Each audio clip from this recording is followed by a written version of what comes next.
अपने यहाँ निर्णायक शांतिनाथ भगवान महावीर भगवान राजनाथ तुलन के लिए। ओ जगत के शांति ताता शांति चीनेश्वर जय हो तेरी। ओ जगत के शांति ताता शांति चीनेश्वर जय हो तेरी। प्रभु श्री शांतिनाथ भगवान की। यहाँ महावीर भगवान विराजमान है। हे वीर तुम्हारे द्वारे पर एक तरस भिखारी आया है, प्रभु दर्शन भिक्षा पाने को तो नयन कटोर। बोलो शास्त्र श्री महावीर भगवान की, 24 तीर्थंकर भगवान की, अच्युत विश्वेश्वर महाराज की। चलेंगे 4 लाइन समझना चालू करते हैं। पक्षी लाइने 4 लाइन कि 1000 फूल कम है, 1000 फूल कम है एक दुल्हन को सजाने के लिए। एक फूल काफी है अर्थी को सजाने के लिए। 1000 खुशियां कम है एक गम या एक दुख को भुलाने के लिए। समझना 4 लाइन बहुत अच्छी मुक्तक की। 1000 खुशियां कम है एक गम या एक दुख को भुलाने के लिए, और एक गम एक दुख या एक गलती काफी है जिंदगी भर भुलाने के लिए। एक गलती काफी जिंदगी भर भुलाने के लिए। आपके पास 99 खुशी है, शरीर पूरा स्वस्थ है, शरीर पूरा स्वस्थ है, कोई टेंशन नहीं है। डॉक्टर के पास गए, चेकअप किया, थोड़ा सा परेशानी हो रही है, देखो यार कुछ परेशानी है, और डॉक्टर ने कहा भैया परेशानी नहीं है, थोड़ा दर्द, सीने में दर्द उठ गया, सीने में दर्द उठ गया, और डॉक्टर ने कहते भैया मामला गंभीर है, मामला गंभीर है,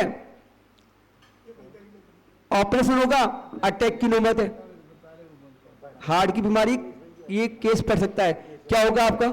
अभी तो आप लोग हंस रहे थे, खेल रहे थे, और जैसे थोड़ा दर्द हुआ और डॉक्टर ने कहा मामला गंभीर है। अच्छा हे भगवान, अब क्या होगा, अब क्या होगा, अब क्या होगा? खुशी एक कम काफी है जिंदगी भर। अब एक कम हो गया यार, अटैक, अटैक आएगा, एक भगवान अब मेरा क्या होगा, मेरा क्या होगा? टेंशन होगी। आपके 2 लड़के हैं, एक लड़का अच्छा है, एक लड़के को कलश शौक पड़ गया, क्या होगा? एक सत्य घटना है बिल्कुल। एक बार हम लोग जा रहे थे विहार करते करते, एक गांव बड़ा अमरवासी, क्या नाम था? अमरवासी गांव, अमरवासी। वहां 10 परिवार थे, गांव के 10 लोग, 10 परिवार थे। विहार चल रहा था, यही चर्चा भी रास्ते में कहां पड़ रहा है, तो आहार यहां हो जाएगा, उसका आगे बढ़ जाएंगे। सूचना आई, बोले यहाँ आहार की व्यवस्था नहीं हो पाती, आहार की व्यवस्था नहीं हो सकेगी। ताज्जुब हुआ, भाई 10 घर समाज के, मंदिर भी है, फिर क्यों नहीं हो पाएगी आहार की व्यवस्था, क्या कारण है? पता किया, बोले 10 घर तो है, लेकिन 10 घर में कोई ना कोई टेंशन। अब क्या टेंशन? किसी के पिताजी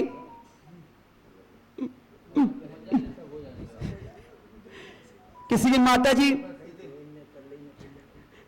किसी के पोलियो हो रहा है, कोई गरीब है, कोई कैसा है, 10 परिवार अस्वस्थ थे। और एक परिवार में ऐसा कि एक ही संतान थी, एक लड़का था उसका, और लड़का भी सर्विस लग गई उसकी। पहला दिन है, ट्रेनिंग पे जा रहा है, गाड़ी लेकर के बाइक पे जा रहा है, देखना सीए कर लिया, सब कुछ कर लिया, वो पहला दिन है, गाड़ी में बाइक पे जा रहा है सर्विस के लिए। एक ही लड़का है माँ का, वो फोन आया, भैया क्या बात आप लेट आए नहीं अभी तक? बोले पहुंचने वाला हूं, एक हाथ में मोबाइल है और एक हाथ में गाड़ी है, बस आया, पहुंचने वाला हूं, बस आ गया, आ गया। बोले आ गया, वो बोले आ गया, सामने ट्रक आ गया, ट्रक आया और बाइक, और एक्सीडेंट हुआ। एक्सीडेंट में दोनों हाथ गए, दोनों पांव गए। 1 साल से वो लड़का बेड रेस्ट पे। जो बेटा माँ बाप की सेवा करता, अब माँ बाप को उसकी सेवा करनी पड़ती है। एक ही लड़का है, कितने अरमान थे माँ के, पिता के, क्या बेटा अब जवान हो गया, सर्विस लग गई, अब मैं मेरा बुढ़ापे का सहारा बन गया, अब बहू आएगी मेरी सेवा करेगी, कितना अरमान थे। वो अरमान एक गम काफी है जिंदगी भर रुलाने के लिए। ऐसा गम लगा कि वो परिवार भी पूरा डिस्टर्ब, माँ बाप आंसू बहा रहे। तो बड़ा देख के हमको भी आंखों में आंसू आ गए, कैसी क्या स्थिति है गांव की। एक घर में कैसा थे, आहार हुआ, वही बोले महाराज जी जल्दी, नमोकार बढ़ रहे थे, आहार हुआ एक घर में, बोले उनकी ताती जी जाने वाली थी, बोले कि चले नहीं जाए, अगर चलेंगे तो चलेंगे तो हार बीच में डिस्टर्ब हो जाएगा महाराज जी का। वो नमोकार बढ़ रहे, भगवान अभी मत उठाना, थोड़े बाद महाराज जी तो ऐसा कहो तो लगा पता जी क्या ऐसा ऐसा क्यों, इस गांव में ऐसा क्यों हुआ कि 10 परिवार, तो वहां देखा मंदिर पूरा अस्त व्यस्त, मूर्ति अस्त व्यस्त, कई चाले बढ़ रहे हैं, कई वेदी टूटी हुई है, कई जिनवानी बड़ी है, कहीं क्या पड़ा है, मंदिर पूरा अस्त व्यस्त। तो मंदिर अस्त व्यस्त तो समाज भी अस्त व्यस्त। जैसा मंदिर वैसी समाज, जैसा मंदिर वैसी समाज। अपन ने इनको नहीं संभाला तो आपको नहीं संभाल, टाइफिस बैठे रहो। तो कहा इसीलिए भैया अपने मंदिर व्यवस्थित हो तो समाज व्यवस्थित है, और मंदिर व्यवस्थित नहीं है तो समाज व्यवस्थित नहीं है। इंदौर में हम देख रहे हैं, इंदौर में देख रहे हैं मंदिर बहुत अच्छे व्यवस्थित है, सिस्टमेटिक ढंग से है, वास्तु के हिसाब से, तो समाज व्यवस्थित है, समाज की तरक्की हो रही है धन से भी। और जो मंदिर व्यवस्थित, हमारे अब जो समाज तो आई रही है ना, नहीं मंदिर कोई अभिषेक वाला नहीं मिलता, पूजा वाले नहीं मिलते, या वे मंदिर में आ रहे हैं, अभिषेक कर रहे हैं, पूजा कर रहे हैं, पाठ कर रहे हैं, सब कुछ करते रहे ना। अब देखो, लेकिन श्रावक के 6 आवश्यक होते हैं, श्रावक के 6 आवश्यक होते हैं, तो 6 आवश्यक पूरे करना। आज इसमें शीतलता आ रही है आपके, उसको भी पूरा करना। देव पूजा, गुरु उपासना, स्वाध्याय, संयम, तप और दान, जो 6 आवश्यक है उसको ही पूरे करो, उसमें कटौती मत करो। आजकल कॉलोनी में देख रहे हैं, बोले टाइम नहीं है, टाइम नहीं है, टाइम नहीं है, किसका? बोले महाराज जी नगर में आ गए, अब क्या होगा, अब कौन चौका लगाएगा, तो हमारा टाइम तो नहीं, बच्चे को ऑफिस जाना है, पिताजी को दुकान जाना है, वो कपड़े धोने, वो रस्सी, अब यार महाराज जी का चौका कहाँ से लगाएंगे, अब टाइम तो है नहीं, टाइम नहीं, कैसे चौका लगेगा, महाराज जी आ गए, टेंशन हो गई यार, सर तो सर पकड़ लिया, अब कौन चौका लगाएगा, कौन आहार कराएगा, कौन विहार कराएगा, कौन लेने जाएगा, कौन छोड़ने जाएगा। अब वो फोन लगाते, भैया आपको समय है चौका लगा लोगे, बोला हमारे जो अभी वहाँ शादी में जाना है, हमारे बच्चा भी उसको वहाँ जाना है, उसको वहाँ छोड़ना है, क्या करें, टेंशन हो गई, टेंशन होगी ना। नहीं है भैया, सबसे बड़ा पुण्य का स्तोत्र ना, सुन लो, दुनिया में सबसे पुण्य का स्तोत्र है, सबसे ज्यादा अगर पुण्य पाने का स्तोत्र है तो देव शास्त्र गुरु काल है। वो सबसे बड़ा दान अगर कोई है, आहार दान, औसत दान, अभय दान, ज्ञान दान, 4 दान है अपनी यहाँ। 4 दान में सबसे बड़ा दान कौन सा है? कौन सा दान है? आहार दान सबसे श्रेष्ठ दान है। आप 1 करोड़ रुपए दान कर लो, 1 करोड़ का दान करो। मंदिर बना, कोई चाहे मंदिर बन रहा है, आपने 1 करोड़ की रसीद कटा ली, 1 करोड़ की रसीद कटाई, मंदिर बना। अब मंदिर बनेगा, जब बनेगा आपका, आपको तो उसने रसीद काट के दे दी, कितनी खुशी है आपके, ठीक है मंदिर बन रहा है, अपन ने 1 करोड़ का दान कर दिया, काले आपके चेहरे पे तो। और जिस घर में महाराज जी का आहार होता है, उस घर के 10 मेंबर है, तो 10 मेंबर के चेहरे देखो उस वक्त कितने खिलते हैं, कितनी विशुद्धि बढ़ती है। वो क्षण, आहार का क्षण, 1 करोड़ का दान से भी कई गुना फल आपको। साधु आहार ले रहा है, आप आहार दे दो, उसमें उससे भी कई गुना फल है। वो व्यर्थ भी, आज राजा कौन, श्रेयांश का नाम, सोम श्रेयांश, कब ते हार दिया, कब हार दिया था वो, तब से लेके आज तक भी प्रसिद्धि में, और करोड़ों अरबों का दान के किसी का नाम नहीं आता। राजा श्रेयांश सोम का 3 अंजुलि करने का रस, वो तब से लेके आज तक। तो ऐसे भैया ये मुखा छोड़ा मत करो, सारे काम पाठ में अगर महाराज जी तो पहले उनकी करो अगवानी, ये बहुत मुश्किल से मिल पाता है। और ये बस हमें अपना चाहता हो रहा है, गुर्दे को सुनेंगे हमारे, हम तो यही कहने का सार कि एक गलती काफी है जिंदगी भर उड़ाने के लिए आप कोई ऐसा कार्य नहीं हो जाए कि अपने लिए पूरी जिंदगी रोना पड़े। तो पुण्य कमाओ, पुण्य के स्तोत्र इकट्ठा करो। पुण्य है तो बड़ी घटना भी, और पुण्य छीन है, कितनी मेहनत करो। दुकान सुबह 5 बजे खोलो, रात के 12 बजे बंद करो, 100 रुपए 200 रुपए 500 रुपए कमा के लाओगे। और पुण्य है तो 12 बजे खोलो, 5 बजे बंद कर दो, पूरे दिन की अच्छी आवाज, कोई कमी नहीं है। अभी आए थे ना मोदी जी, झांझरी जी, क्या कमी है? मोदी सुदामा नगर से आए थे, अध्यक्ष मंत्री, देखो जाइए घर में 2 लड़के हैं, इनके परिवार अच्छा, कोई कमी नहीं है। सुबह 12 बजे खोज जाते हैं, शाम को 5 बजे आ जाते हैं, करोड़ों अरबों कमा रहे, कोई कमी नहीं है। क्या है? बोले पुण्य कमाते हैं सब, कोई कमी नहीं, पढ़ रहा है वो पुण्य छीनो के तो करते रहो, बैठ रहो टाइट ऑफिस, क्या होगा? तो पुण्य कमाओ बस यही। अब गुरुदेव को सुनना है अपने को। बोले गुरुदेव विशुद्ध सागर जी महाराज की, हम लोग सुदामा नगर चातमा चल रहा है, वहीं के लिए विहार हो रहा है, आपको सुकल्या पड़ा, तो भाव बने कि एक एक दिन दर्शन कर ले मंदिरों के। पता नहीं कौन सी मंदिर की हमारी विशुद्धि बढ़ जाए मंदिर में जाने से, कि मंदिर की प्रतिमा होती ना, सब प्रतिमाओं का अपना अतिशय है, कौन सी प्रतिमा अपने को क्या देते, क्या भाव परिवर्तित हो जाए। इसलिए हम तो कोई मंदिर छोड़ते नहीं है भैया, हर मंदिर के भगवान को नमोस्तु करो। क्या होगा, कौन सी प्रतिमा अपने लिए विशुद्धि का, और बस इतना ही निवेदन करो।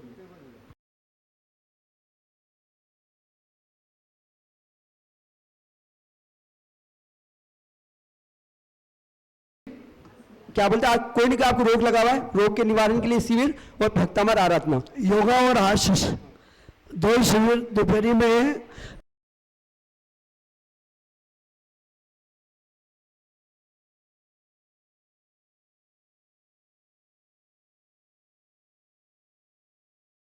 और अब मैं आचार्य श्री से निवेदन करता हूँ, आपके मुखारविंद से हमें सभी को कृतार्थ करें।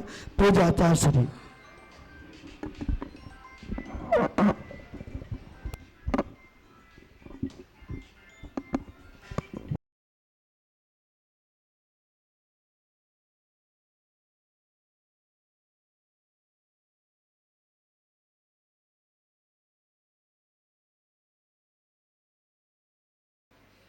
परमात्मा का नाम स्मरण करें, अपने दोनों हाथों को जोड़ते हैं और प्रभु को स्मरण करते हैं। ओम नमः सिद्धेभ्यः,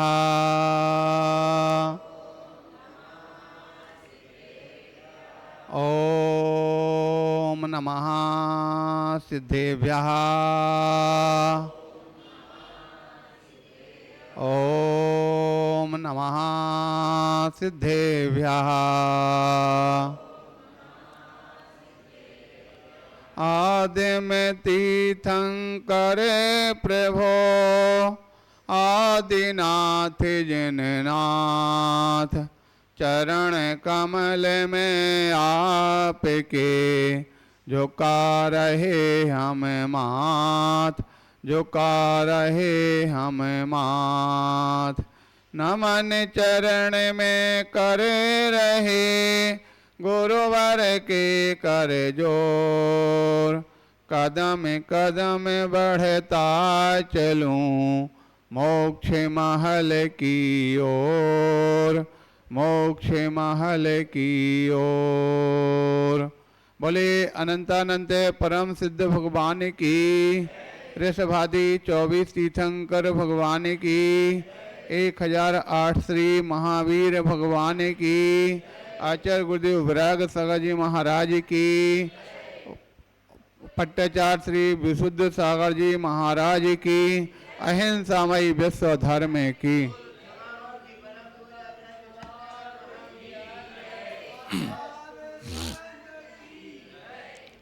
प्यारे बंधो, माइक क्या बात है, सही आवाज ही नहीं आ रही इसकी। प्यारे बंधो देखो लो, सही नहीं आवाज आ रही, थोड़ा सही करो। अभी तक पहले एकदम मुंह पे लगाने के बोलने पड़ेगा क्या, आगे बढ़ाओ थोड़ा। हाँ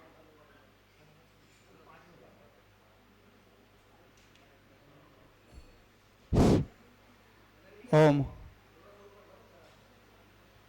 प्यारे बंधो, अभी आप सुन रहे थे सबसे पहले विश्वाक्षर सागर जी महाराज से, और उन्होंने कितने सुंदर व्याख्या की कि संत का आगमन नगर में जब होता है तो निश्चित रूप से लोगों को मोह की नींद से जगाने के लिए होता।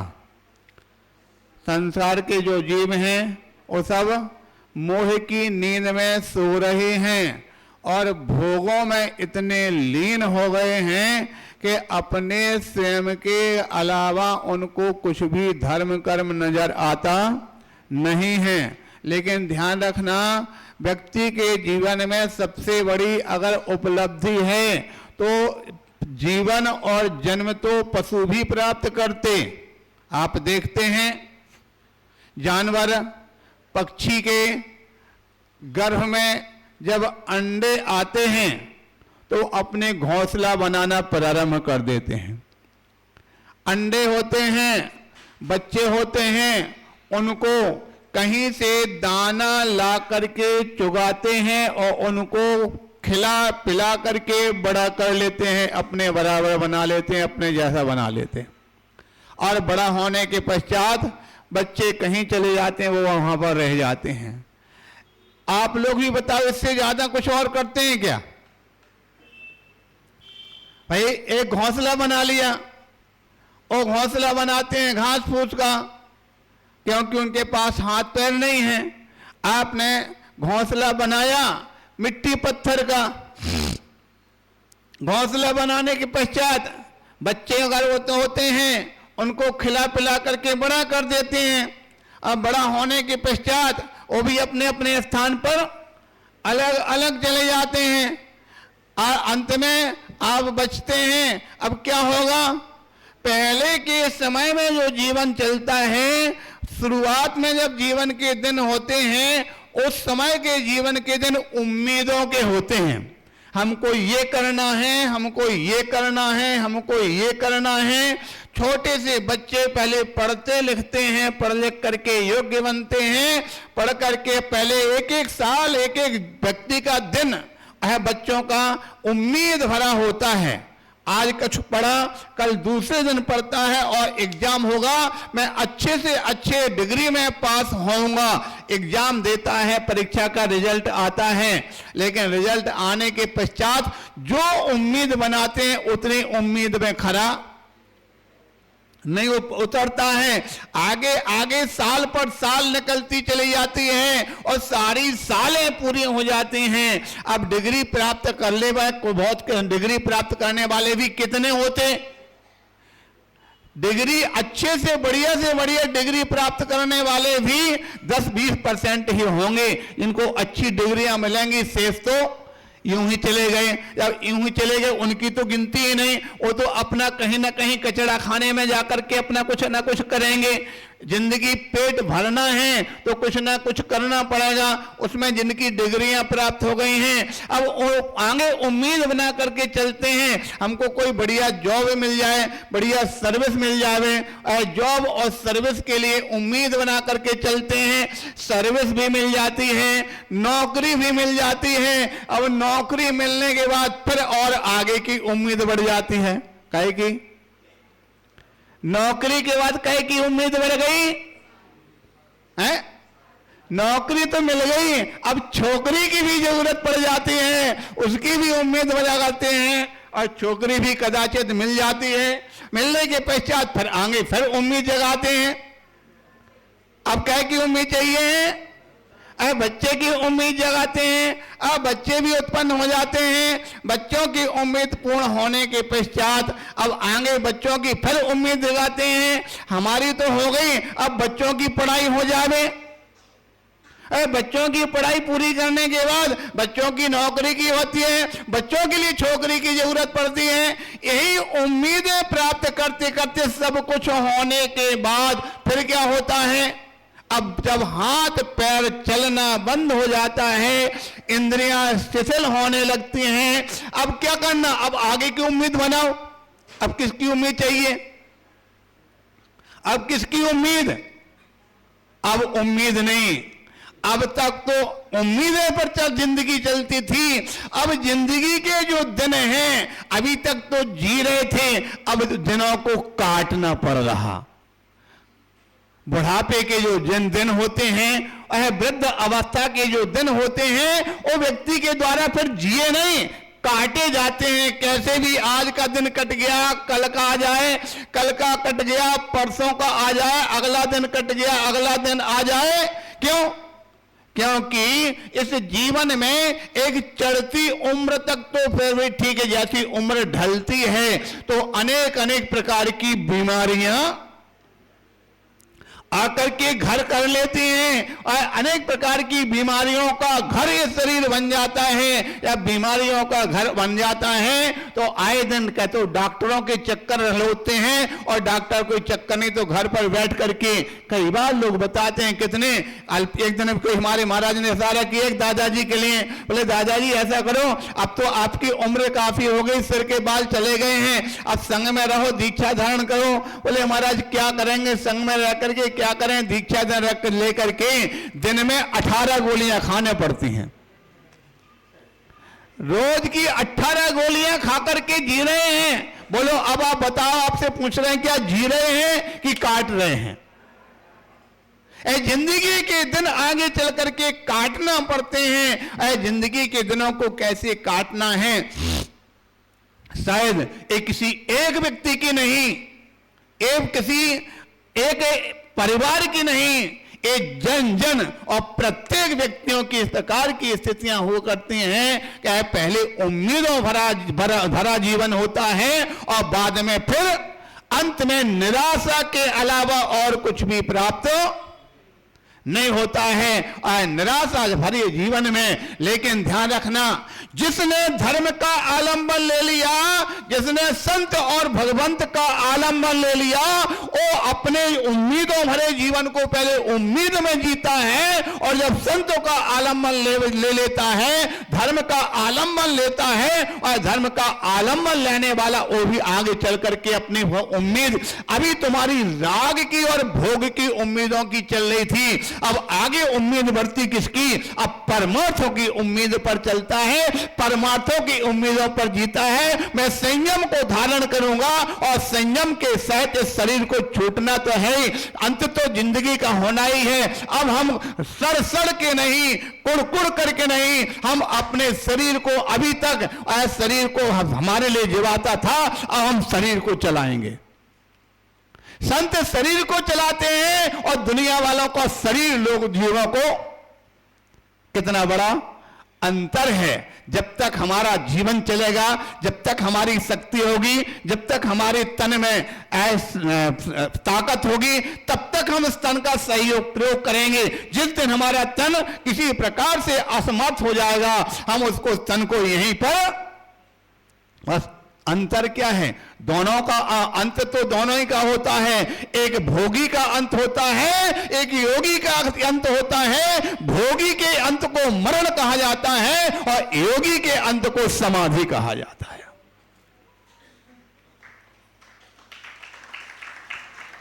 आपको विचार करना क्या है, क्या करना है? मरण करना है, मृत्यु करना है कि समाधि करना है? अगर समाधि व्यक्ति ने कर लिया, और समाधि मरण और मृत्यु को कोई अच्छी दृष्टि से नहीं देखा जाता है, लेकिन समाधि को बहुत बड़ा उत्कृष्ट और उम्मीद और बड़ी करते सम्मान की, श्रद्धा की दृष्टि से देखा जाता है। दोनों का काम एक ही है, अंतर कुछ और नहीं है। बस एक मैं त्याग है, संयम है, और दूसरा असंयम है और त्याग से रहित होता है। इस प्रकार की स्थितियां दोनों की हुआ करती हैं। प्यारे बंधु, यहाँ पर आप सुन रहे थे, सबसे पहले महाराज जी ने यहाँ पर कितना सुंदर व्याख्यान किया था संत के आगमन पर। छोटी सी बालिका ने जाकर के दर्शन किया सबके साथ, और दर्शन करने के साथ बोलिए भाई महाराज सबको आपने कुछ दिया, हमको भी दे दो। अरे बच्चे तो अच्छे हैं, वो क्या समझे क्या दे रहे क्या ले रहे हैं, सब नियम ले रहे थे। महाराज हमको भी कुछ दे दो। उनका ठीक है, तुम क्या लेना चाहते हो? तो उन्हें क्या ऐसा कर, आज से तुम 5 पापों का त्याग का नियम ले लो। समझा गए? क्या नियम लिया था महाराज ने बताया था ना, कौन कौन से नियम दिए थे?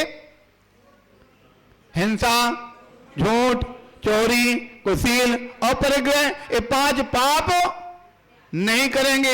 आप तो सब करते ना, और आगे सबको करना भी है, नहीं करते तो पाप नहीं करते तो धर्म करते हैं क्या? इस बात को लेकर हमारे सत्य घटना, सत्य बात याद आई। आपके जैसे लोग हैं, देखा जाता है मंदिरों में जो है कौन से लोग मिलेंगे? रिटायरमेंट वाले। देख लो पूरे यहां पर रिटायरमेंट के अलावा कोई अगर हो तो देख लो। जिनकी उम्मीद वालों जो है उनकी यहां पर उपस्थिति नहीं होते। रिटायरमेंट है या रिटायरमेंट के नजदीक हैं, ऐसे लोग यहां पर आकर के बैठते हैं। आज इनकी उम्मीद वालों से अगर कहा जाए जिनकी जिंदगी में कुछ होना है, करना है, ऐसे लोगों की अगर बात करते हैं तो इस प्रकार से लोगों को जवाब देते हैं। लोग कहते हैं बेटा से, बेटी से, बहू से कि बेटा मंदिर जाना चाहिए, बेटी से कहते बेटी मंदिर जाना चाहिए, बहू से कहते मंदिर जाना चाहिए, तो कुछ धर्म कर्म करना चाहिए। तो वहां से उत्तर मिलता, अरे हम थोड़ी कोई पाप करते जो मंदिर जावे,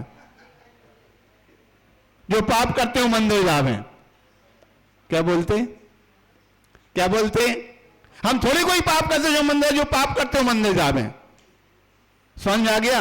आपके पास बेचारे पास कोई उत्तर नहीं रहता और चुपचाप रह जाते, ठीक है भैया जाओ तो ठीक, ना जाओ तो।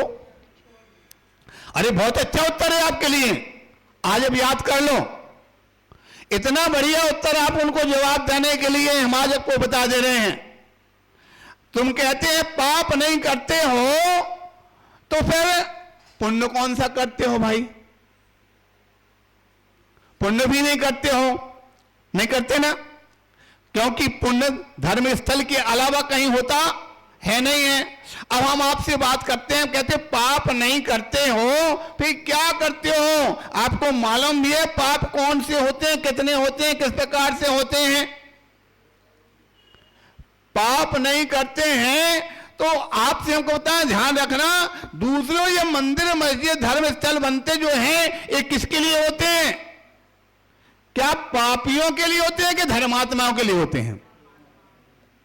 कहीं ऐसा विश्व के अंदर कोई स्थान है जहां पर कोई पापियों का मंदिर बना हो, जहां पापी लोग जाते हो? कहीं देखा सुना क्या जहां पापी लोग जाते हो? ऐसा कोई मंदिर कहीं किसी स्थान पर सुनने देखने में आया है क्या? मंदिर धर्म स्थल पर कौन जाते? धर्मात्मा जाते हो। और तू मंदिर मस्जिद नहीं आता है तो धर्मात्मा तो नहीं हुआ, फिर कौन हुआ? कौन हुआ बोलो? अपने आप सिद्ध हो गया ना। धर्म स्थल जो बनते हैं, धर्म स्थल पर पापी लोग तो भूल करके भी रास्ते के अंदर नहीं जा सकते। हमारे लिए पुरानी सत्य घटना आई।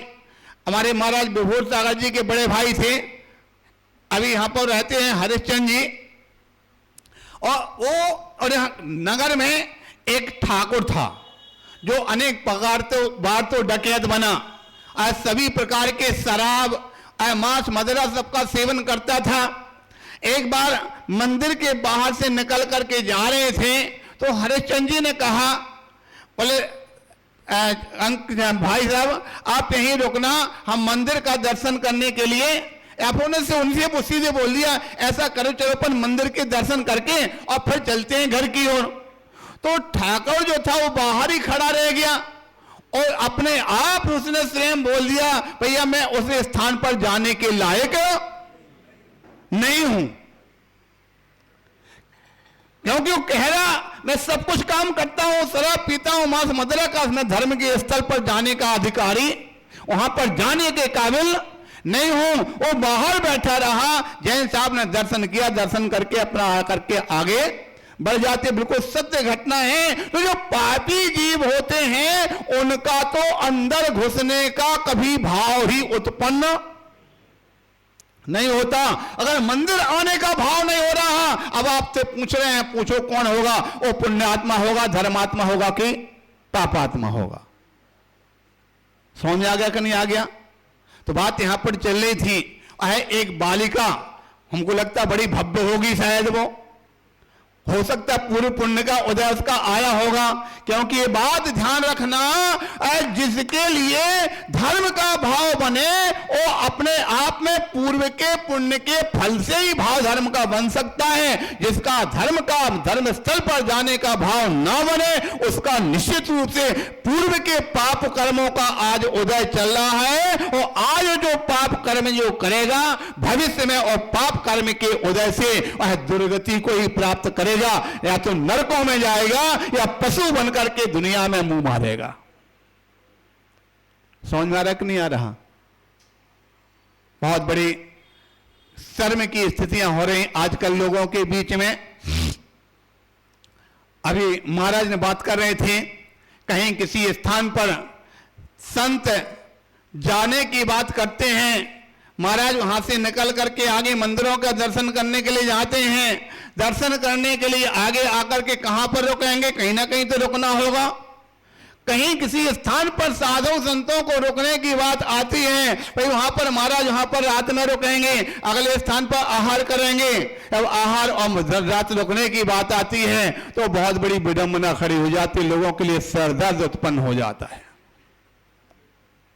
जैन समाज के लोगों को जैन साधु के आने पर भी सिरदर्द उत्पन्न हो जाता है कि यहां पर आकर के कैसे एक दिन दो दिन की स्थिति में कैसे जाएंगे, कैसे क्या होगा, आखिर क्या होगा भविष्य धर्म का, क्या होगा भविष्य दुनिया का। एक समय था, आपने सुना होगा, राम सीता जैसे जो जीव थे जंगलों में थे, जंगलों में होने पर भी जब संतों का आगमन सुना, संती द्रौपदी इत्यादि जंगलों में होने पर जब भगवान का आगमन का सुना, संतों के आगमन का सुना, तो इतनी प्रसन्न हो जाते कि जंगलों में उनके पास जो था उससे जाकर के उन्होंने अपना, और शायद उस समय पर किसी कवि ने लिखा भी है कि साईं इतना दीजिए जामे कुटुंब समाए, मैं भी भूखा न रहूं साधु भूखा न जाए। लेकिन आज की दुनिया वालों की स्थिति क्या हो गई? साईं इतना दीजिए मेरा घर भर जाए, कोई साईं इतना दीजिए मेरा घर भर जाए, संपत्ति इतनी प्राप्त हो कोई आय चाहे न आए। शायद इस प्रकार की स्थितियां दुनिया वालों की हो रही हैं। खैर जो भी हो, क्या करोगे, कहां लेकर के जाओगे? हर स्थान पर बच्चा बच्चा इस बात के लिए जानता है कि हमारे द्वारा किया हुआ पुण्य और पाप का फल हमको ही प्राप्त होने वाला है। भजन में आप लोग बोला करते, अरे इस जन्म में ना सही पर भाव में मिलता है, अपनी अपनी करने का फल सबको मिलता है।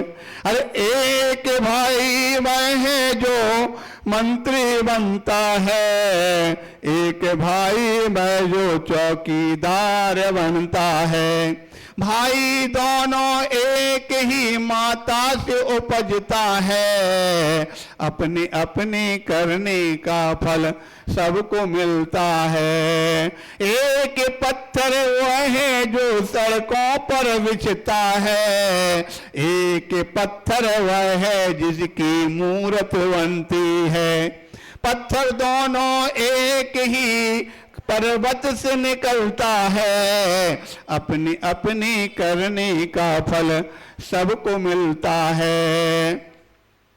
प्यारे बंधुओं, शायद संसार के अंदर इस प्रकार की स्थितियां होती हैं, संसार की इस प्रकार की स्थितियों को देख करके लोग शायद हमको लगता अपने आप पर भरोसा पर चलते हैं। मैं ऐसा करता हूं, मैं ऐसा करता हूं, मैंने अगर नहीं करूंगा तो कुछ होने वाला नहीं है। ध्यान रखना, जो उनके ऊपर छोड़ देता है, अगर अपने आप पर भरोसा करने वाले अगर चलने लग जाएं तो हमको लगता है संसार चलने वाला फिर नहीं है। आप देखते हैं हैं। संत जो होते हैं अपने यहाँ पर निकल पड़ते हैं रास्ते में, जहां पर पहुंच जाते हैं वहां पर जंगल में भी मंगल हो जाया करता है। एक दिन से दूसरे दिन के इंतजाम की भरोसा नहीं रखते। आपने सुना होगा पर शास्त्रों में जब पर्यूषण पर्व आता है, पर्यूषण पर्व में अधिकांश एक घटना सुनाई जाती है। एक बार वो सेठ था, सेठ अचानक अपने मुनीम से बोलता है, मुनीम जी आज हमारा हिसाब तो लगाओ, हमारा पास कितनी इनकम है, कितना संपत्ति है। और मुनीम ने कहा ठीक है सेठ जी, एक सप्ताह में हिसाब लगा करके दे दूंगा। हिसाब लग करके तैयार आया और हिसाब लगा करके सेठ जी के लिए बताता है, बोले सेठ जी आपने पास में जितनी इनकम हो रही है और जिस हिसाब से अपना व्यय हो रहा है, अगर इसी क्रम से चलता रहा तो अपनी 7 पीढ़ी के लिए तो कोई कमी आने वाली नहीं है। क्या समझे? 7 पीढ़ी के लिए तो कोई कमी आने वाली नहीं है। जैसे ही सेठ ने इस प्रकार से बोना सुना तो सेठ जी एकदम से चौंक से बोलते हैं भगवान, तो क्यों भाई सेठ जी क्या हो गया? बोले हमारी 8वीं पीढ़ी का क्या होगा?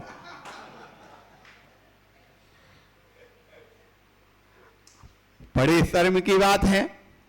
अरे 8वीं पीढ़ी की चिंता तुम करता है, क्या 7 पीढ़ी के जो होंगे क्या अकर्मण्य होंगे? क्या 7वीं पीढ़ी के होंगे किस प्रकार से क्या बिल्कुल मिट्टी के लौंदे होंगे, वो अपनी जिंदगी में स्वयं के लिए कुछ नहीं कर पाएंगे? या तुम 8वीं पीढ़ी की और 8वीं पीढ़ी की अगर चिंता करते फिर 9वीं का क्या होगा, 10वीं का क्या होगा, 11वीं का क्या होगा? अब पीढ़ियां तो कितनी चलना है। ध्यान रखना, शायद वो 7वीं पीढ़ी की बात करते हैं, यहां पर लोग 3री पीढ़ी के लिए चिंतित हैं। हमारी तो जो हो गई सो ठीक है, बच्चों की समझ जावे, बच्चों की हो गई तो आप पोता पोती की समझ जावे। पोता पोती के चक्कर में अपनी जिंदगी के दिन जो है यूं ही गुजार देते हैं, यूं ही समस्या उनका लोगों का जिंदगी का समय निकल जाता है। प्यारे बंधु, यहां पर भगवान महावीर का सिद्धांत कहता है कि ध्यान रखना, आपको ये जो जीवन के दिन प्राप्त हुए हैं, ये जीवन के दिन आपको किस प्रकार से उनको गुजारना है, उनका कैसे सदुपयोग करना है, हमें अपने जीवन में क्या करना है। जब हम इस प्रकार से सोच करके चलते हैं तभी उसका फल प्राप्त होता है। अपने यहाँ पर अपना वह बात चली थी, वह बच्ची के लिए 5 पाप का त्याग कराया और त्याग करने के बाद फिर पिताजी ने करे ये क्या नियम ले लिया, और ये कोई पुरानी बात नहीं, ये आज आए दिन होता है। कई बार देखा जाते हैं हम लोग आहार के लिए निकलते हैं, कोई बच्चे आकर के नियम के बने हमारा हम रात्रि का 1 साल के लिए त्याग करते हैं, हम आलू प्याज का त्याग करते हैं, तो घर के मम्मी पापा नहीं, अरे 1 साल का छोटा सा तो है और 1 साल भर के लिए त्याग करता है, अरे छोटा सा तो है, इस प्रकार से कैसे चलेगा? ऐसा करो एक आज भर के लिए त्याग कर दो, 1 दिन के लिए त्याग कर दो। अच्छा ऐसा करो 1 दिन नहीं चला, 7 दिन का त्याग करो, सप्ताह का त्याग करो। स्वयं तो त्याग कर नहीं पाते, स्वयं तो कुछ कर नहीं पाए, और बच्चे अगर बढ़ने की कोशिश करते हैं उल्टी गिनती चलने लगी। एक समय था कि जब बच्चे माता पिता से संस्कार प्राप्त करते थे, लेकिन आजकल कई स्थानों पर देखा जाता है कुछ बच्चों से माता पिता को संस्कार प्राप्त हो रहे, वो देखा भी जा रहा।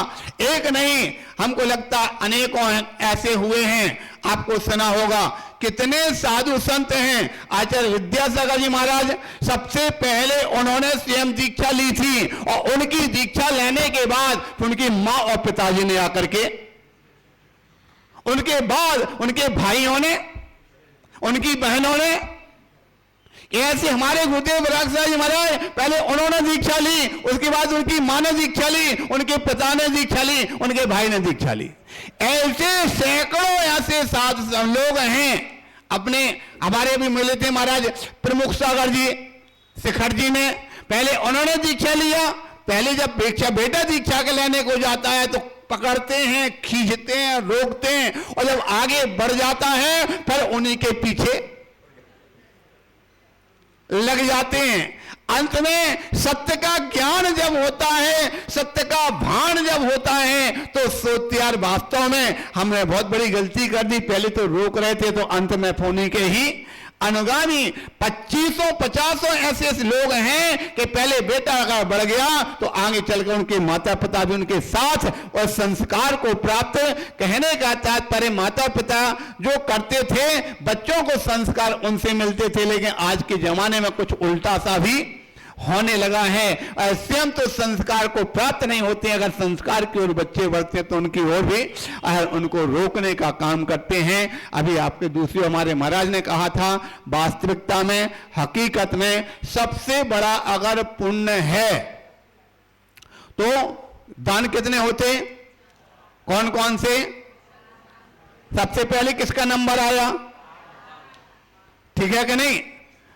और दूसरी ओर आचार्य कुंदकुंज स्वामी ने इस बात की पुष्टि की, वो कहते हैं व्यक्ति श्रावक के मुख्य रूप से कोई 6 कर्तव्य बताते, हम 6 नहीं, हम तो 2 ही कहते हैं मात्र।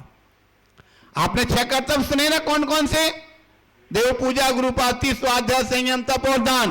लेकिन आचार्य कुंदकुंज स्वामी कहते नहीं 6 नहीं, श्रावक के मुख्य रूप से, अब 6 में तो बहुत ज्यादा हो जाता, शायद 6 में तो लगती घबरा जाते हैं, हम तो मात्र 2 ही उनके लिए आवश्यक कर्तव्य बताते। कौन कौन से हैं? तो ऋण सार में उन्होंने कहा दानम पूजा मुख्यम सावय धम्मोणा तेण बना। उन्होंने पूजा को पीछे, शायद हमको लगता है पंचम काल के लोगों से परिचित होंगे, पंचम काल के लोगों के भविष्य को जानते होंगे, इसलिए उन्होंने देव पूजा को तो पीछे कर दिया। और हकीकत भी है, दानम पूजा मुख्यम सावे धम्मोणा तैण बना। सबसे पहला अगर कोई कर्तव्य है तो श्रावक का है आहार दान, और सबसे बड़ा पुण्य का अगर हेतु है तो, क्योंकि ध्यान रखना वस्तु महत्वपूर्ण नहीं होती है, वस्तु के प्रति भाव महत्वपूर्ण होते हैं। आहार दान हर व्यक्ति नहीं करा सकता, आहार दान हर व्यक्ति के यहां पर नहीं हो सकता।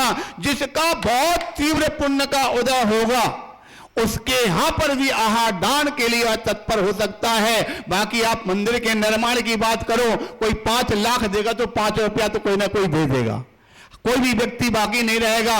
5 रुपया नहीं 500 रुपया तो व्यक्ति, हर व्यक्ति दे ही देगा, हाँ निर्माण चल रहा हमारे 500 रुपया ले लो। लेकिन आहार दान के लिए हर व्यक्ति आहार में जाकर के अपने हाथ से बना करके घर पे तय करो। ये आहार दान आजकल जरूर चलने लगा, वो कहीं चाहे दान हो जाए 200 रुपया देकर सामान देकर ले, नहीं। आहार दान तो वास्तविक वही है जो अपने घर पर स्वयं अपने हाथों से तैयार करके अपने हाथों से देता है। एक स्थान पर कहीं पढ़ रहे थे, उसमें शास्त्रों में लिखा था कि 3 काम ऐसे होते हैं जो किसी औरों से नहीं कराए जाते हैं। कौन कौन से? सबसे पहले पर आहार दान, एक किसी और से नहीं कराया जाता, स्वयं से किया जाता है, कराया जाता है। दूसरे नंबर पे जिनेंद्र भगवान की अभिषेक पूजन, ये स्वयं से किया जाता है, दूसरों से नहीं कराया जाता है। और तीसरा संतान की उत्पत्ति, ये स्वयं से की जाती है, दूसरों से होती क्या? ध्यान रखना, जिस प्रकार से ये 3 काम हमेशा होते हैं, ये स्वयं से कराया जाता है। अगर कोई दूसरों से कराने लग जाए तो वो कैसा कहलाएगा? नपुंसक कहेंगे, निकम्मा कहेंगे, और पता नहीं कौन कौन सी उपमाएं उनके लिए दे दी जाती हैं। तो वहां पर सबसे पहले यहां पर जो कहा गया सबसे बड़ा दान है आहार दान। क्यों है? भगवान की पूजा से ही बड़ा हो गया। बोले हाँ, भगवान की पूजा से भी बड़ा। क्यों? क्योंकि भगवान साक्षात तो है नहीं है, भगवान की मूर्ति हमने स्थापित की है, प्रतिष्ठित की है, अचेतन है। लेकिन संत जो होंगे वो चेतन है। अब आप समझ सकते हैं चेतन का पुण्य देखोगा कि